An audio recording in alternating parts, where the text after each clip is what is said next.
अगर हफ्ते भर के अंदर तूने मेरी अगली सिंगर नहीं ढूंढी तो समझ लेना मैं तुझे बर्बाद कर दूंगा। फेमस फिल्म डायरेक्टर का गुस्सा पूरे स्टूडियो में गूंज गया। सामने खड़ा म्यूजिक प्रोड्यूसर चुप था। पसीना माथे से बह रहा था। गला सूख चुका था, लेकिन वह कुछ बोल नहीं पा रहा था। फिल्म पूरी शूट हो चुकी थी। लोकेशन, एक्शन, इमोशन, सब कुछ तैयार था। बस एक गाना बाकी था, फिल्म का सबसे अहम गाना। वही गाना जो हीरोइन की जिंदगी, उसकी तकलीफ, उसका टर्निंग पॉइंट दिखाने वाला था। वही गाना जो फिल्म के ट्रेलर में भी डालने का प्लान था। वही गाना जिस पर इस फिल्म की आधी मार्केटिंग टिकी हुई थी। लेकिन शहर की हर बड़ी सिंगर ने मना कर दिया था। कोई बोली गाना कमजोर है, कोई बोली ये हिट नहीं होगा, कोई हंसते हुए बोली आजकल इतने इमोशनल गाने कौन सुनता है, पार्टी सॉन्ग बनाओ फिर बात करना। सबको बस स्टारडम चाहिए था, किसी को रिस्क नहीं लेना था। डायरेक्टर की नजरें लाल थीं। लोग मुझे नहीं, मेरे काम को जानते हैं। इस गाने के बिना फिल्म अधूरी है। अगर तुमने सिंगर नहीं ढूंढी तो ये तुम्हारा आखिरी प्रोजेक्ट होगा। कमरा खामोश हो चुका था। म्यूजिक प्रोड्यूसर बस जी सर कह पाया। डायरेक्टर गुस्से में बाहर चला गया। शाम ढल चुकी थी। सूरज की आखिरी किरणें शहर की इमारतों के पीछे छुप रही थीं। ट्रैफिक का शोर बढ़ गया था, पर म्यूजिक प्रोड्यूसर के दिमाग में सिर्फ एक ही आवाज गूंज रही थी, हफ्ते भर में, वरना बर्बाद कर दूंगा। वह सिर झुकाए स्टूडियो से बाहर निकला। दिल भारी था, कदम जैसे अपने आप सड़क पर चल रहे थे। उसका नाम था कबीर। सालों से इंडस्ट्री में था, लेकिन ये उसकी पहली बड़ी फिल्म थी जिसमें उसे पूरा म्यूजिक संभालने का मौका मिला था। अगर ये प्रोजेक्ट हाथ से निकलता तो शायद उसकी मेहनत, उसका नाम, सब खत्म हो जाता। यूं ही चलते चलते वो एक पुरानी चाय की टपरी पर रुका। वो टपरी उसने पहले भी देखी थी, पर कभी बैठा नहीं था। आज वह बस थकान से घिरकर वहीं रुक गया। चाय वाला बोला, साहब कटिंग दूं? कबीर ने बस सिर हिला दिया। हाँ, दे दो, थोड़ा ज्यादा अदरक डालना।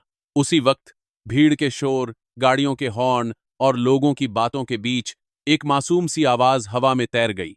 वो ठिठक गया।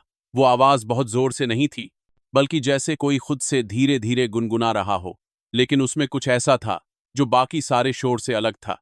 चाय की टपरी के पीछे एक दुबली सी 12-13 साल की लड़की, गिलास धोते, टेबल साफ करते, गैस पर रखी केतली संभालते हुए धीरे धीरे गुनगुना रही थी।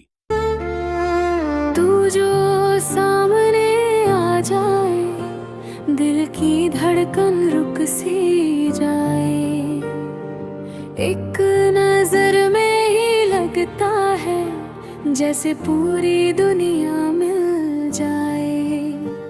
तेरी आंखों की गहराई में खो सा गया हूँ मैं खुद को। हर सवाल का एक ही मतलब, तुझसे जोड़ लिया है सबको। उसकी आवाज में कच्चापन नहीं था। वो उस तरह की कच्ची आवाज नहीं थी जो अक्सर बच्चों में होती है। उसकी आवाज में दर्द था, सच था, थकान थी, लेकिन उम्मीद भी थी। जैसे उसने जितना देखा हो उससे ज्यादा महसूस किया हो। कबीर ने पलटकर देखा। प्लास्टिक की बाल्टी के पास खड़ी वो लड़की सिर झुकाए बस काम करते करते गा रही थी। कबीर उठ खड़ा हुआ। वो टपरी के पीछे की तरफ चला गया। बेटा, जरा ये लाइन दोबारा गाओ। लड़की घबरा गई। उसने चाय वाले की तरफ देखा, जैसे परमिशन मांग रही हो। चाय वाले ने हंसकर कहा, अरे साहब, ये तो ऐसे ही गा लेती है। आप कौन हो? कबीर ने अपना कार्ड जेब से निकाला। मैं म्यूजिक प्रोड्यूसर हूं, फिल्मों में गाने बनाता हूं। चाय वाला चौंक गया। लड़की की आंखों में अचानक डर और उम्मीद दोनों आ गए। गाना सुना? कबीर बोला। वही लाइन फिर से गाओ जो अभी गा रही थी। लड़की ने धीरे से आंखें बंद की, सांस भरी और गाना शुरू किया। कुछ ही पल के लिए उस छोटी सी टपरी के आसपास का माहौल बदल गया, जैसे समय रुक गया हो। कबीर के कानों में केवल वो आवाज थी। गाना खत्म होते ही कबीर के मुंह से अपने आप निकला, बस यही है। उसने तुरंत कहा, बेटा, तुम मेरा एक गाना गाओगी? मैं तुम्हें बहुत पैसा दूंगा। तुम्हें कभी यहां चाय की दुकान पर काम नहीं करना पड़ेगा। लड़की के हाथ कांप गए। चाय का गिलास लगभग गिर ही गया। चाय वाले की आंखें सिकुड़ गईं। वह आगे बढ़ा। नहीं, चाय वाले ने सख्ती से कहा, मेरी बेटी कहीं नहीं जाएगी। कबीर ने पहली बार गौर से देखा, चाय वाला सिर्फ दुकानदार नहीं, एक पिता भी था। उसकी आंखों में डर था। डर खोने का, डर धोखे का, डर अपने बच्चों की इज्जत और सुरक्षा का। साहब, चाय वाला बोला, हमने बहुत किस्से सुने हैं, लड़कियों को बड़े बड़े सपने दिखाकर फिर वह वाक्य अधूरा छोड़ दिया। मेरी बेटी की जिंदगी चाय बेचकर भी ठीक है, कम से कम मेरी नजर के सामने तो रहेगी। कबीर ने शांत आवाज में पूछा, बेटी का नाम क्या है? नंदिनी, चाय वाले ने कहा, उसकी तरफ देखते हुए जैसे वही उसकी पूरी दुनिया हो। उस रात कबीर के पास दो रास्ते थे, या तो वह किसी और आवाज की तलाश में चला जाता या फिर यह रिस्क लेता। उधर नंदिनी के पास भी दो रास्ते थे, सब भूलकर अगले दिन भी टपरी पर आकर रूटीन जारी रखना या अपने छोटे से दिल में एक बड़ा सा सवाल लेकर सोना। अगर मैं चली जाती तो? उस रात नंदिनी की आंखों में नींद नहीं थी। छत पर पंखा घूम रहा था, बाहर कुत्तों के भौंकने की आवाज थी, लेकिन उसके कानों में बस एक ही वाक्य गूंज रहा था, तुम्हें कभी यहां चाय की दुकान पर काम नहीं करना पड़ेगा। वो बार बार वही बात सोच रही थी, अगर एक मौका मिल जाए तो? क्या सचमुच ऐसा हो सकता है? क्या मैं भी किसी दिन रेडियो पर आ सकती हूं? क्या टीवी पर आने वाले सिंगर्स भी कभी ऐसे ही शुरू हुए होंगे? उसने अपनी मां के पुराने बक्से से एक टूटी हुई कॉपी निकाली, जिसमें उसने गीत के टुकड़े, लाइनें और अपने मन के शाप के पास विरियान से बुद्ध लिखे हुए थे। वो कॉपी किसी को दिखाने की हिम्मत नहीं हुई थी उसे कभी। उसने कॉपी सीने से लगाई, धीमे से बोली, अगर जिंदगी ने सच में मौका दिया तो मैं भागूंगी नहीं। अगली सुबह स्टूडियो के गेट पर हलचल हुई। बड़ी बड़ी गाड़ियों के बीच एक छोटी सी लड़की सलवार कुर्ता पहने, सस्ते चप्पल में, हाथ में एक पुराना थैला लिए हांफते हुए गेट तक पहुंची। गार्ड चिल्लाया, तुम कौन हो? यहां क्या काम है? नंदिनी ने हिम्मत जुटाकर कहा, मुझे गाना है, कबीर सर को मिलना है। गार्ड ने हंसते हुए कहा, सारे इंडिया को गाना है, पहले अपॉइंटमेंट लाओ, यह कोई रियलिटी शो का ऑडिशन नहीं है। तभी पीछे से आवाज आई, उसे अंदर आने दो। कबीर था। उसने जैसे ही नंदिनी को देखा, हैरान रह गया। तुम आ गई? नंदिनी ने सिर झुकाकर कहा, कल रात आपकी बात दिमाग से नहीं निकली।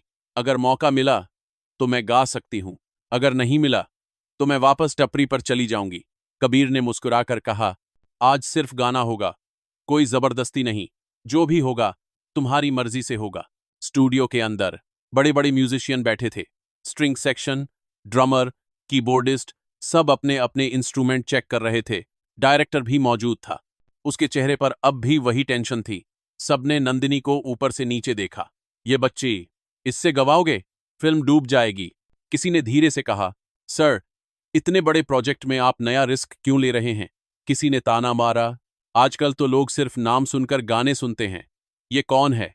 डायरेक्टर ने हाथ उठाया, एक टेक, अगर गाना खराब हुआ यहीं खत्म, फिर तुम किसी और को ढूंढ लेना। कबीर ने ट्रैक प्ले पर लगाया। स्टूडियो की लाइट कुछ धीमी कर दी गई। माइक के सामने नंदिनी खड़ी थी, उसके हाथ कांप रहे थे, दिल इतनी तेज धड़क रहा था कि उसे खुद की सांसें सुनाई दे रही थीं। डर मत, कबीर ने धीरे से कहा, सोचो तुम्हें कोई नहीं देख रहा, बस आंखें बंद करो और ऐसे गाओ जैसे तुम टपरी के पीछे गाती हो। माइक ऑन हुआ, म्यूजिक चला। नंदिनी ने आंखें बंद कीं। पहला सुर निकलते ही कमरा जैसे थम गया।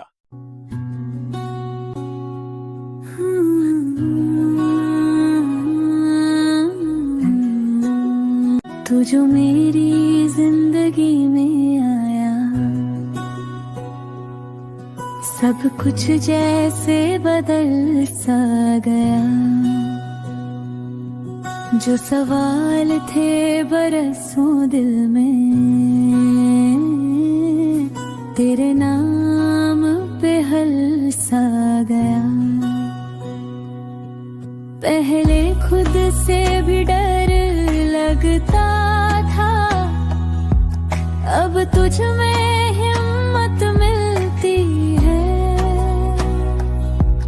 तेरी एक छोटी सी हंसी मेरी सारी थकान हरती है। गाना खत्म हुआ। पूरे स्टूडियो में सन्नाटा था। किसी ने कुछ नहीं कहा। कुछ सेकंड के लिए सब सिर्फ उसे देख रहे थे। फिर धीरे धीरे तालियां। पहले एक म्यूजिशियन ने हाथ जोड़े, फिर दूसरे ने ताली बजाई, फिर तीसरा, फिर पूरा कमरा। डायरेक्टर कुर्सी से उठ खड़ा हुआ। उसकी आंखों में चमक थी। यही है, यही मेरी सिंगर है। उसने कबीर की तरफ देखा, तुमने मेरी फिल्म बचा ली। फिर नंदिनी की तरफ मुड़कर बोला, आज से तुम्हारी जिंदगी बदलने वाली है, लेकिन एक बात याद रखना, तुम्हारी आवाज तुम्हारी जिम्मेदारी है, इसे कभी बेचना मत, इसे निभाना। कुछ दिनों बाद गाना रिकॉर्ड हो गया।